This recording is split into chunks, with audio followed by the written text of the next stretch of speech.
जय श्री राम। जय श्री विश्वकर्मा।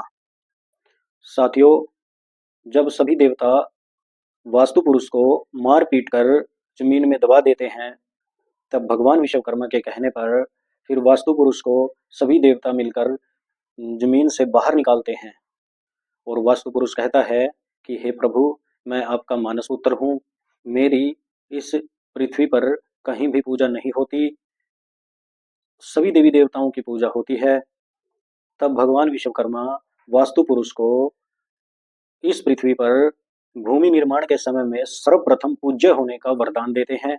सभी देवताओं ने भगवान विश्वकर्मा के इस आशीर्वचन को सिर माथे पर लिया है।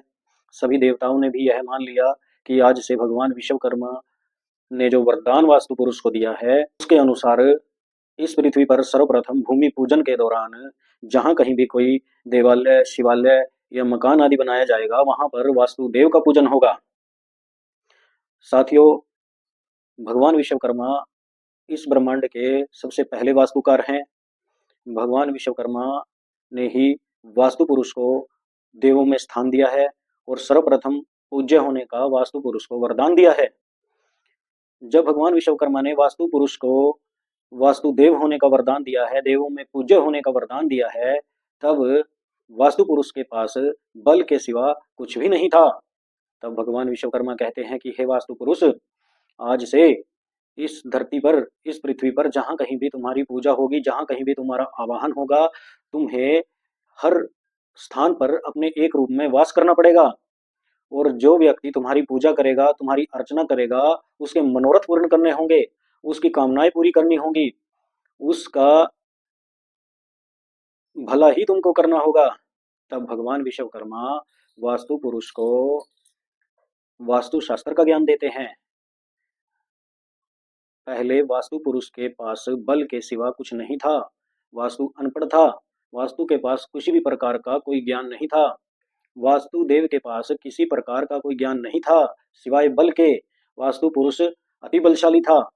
तब भगवान विश्वकर्मा वास्तुदेव को उसे वास्तु शास्त्र की शिक्षा देते हैं। इस प्रकार भगवान विश्वकर्मा ने ही अपने मानस पुत्र वास्तुदेव को देवों में स्थान दिया है और वास्तु शास्त्र की शिक्षा भी भगवान विश्वकर्मा ने ही दी है। साथियों, भगवान विश्वकर्मा इस ब्रह्मांड के सबसे पहले वास्तुकार हैं। जहां कहीं भी, जिस स्थान पर भगवान विश्वकर्मा की पूजा होती है, वहां पर वास्तुदेव, वास्तु कभी किसी का अहित नहीं कर सकता, वहां पर वास्तुदेव हित ही करता है। इस प्रकार भगवान विश्वकर्मा ने वास्तुदेव को जो शास्त्र पढ़ाया है, जो शिक्षा दी है, वही वास्तु शास्त्र मानव जीवन का सबसे महत्वपूर्ण शास्त्र है।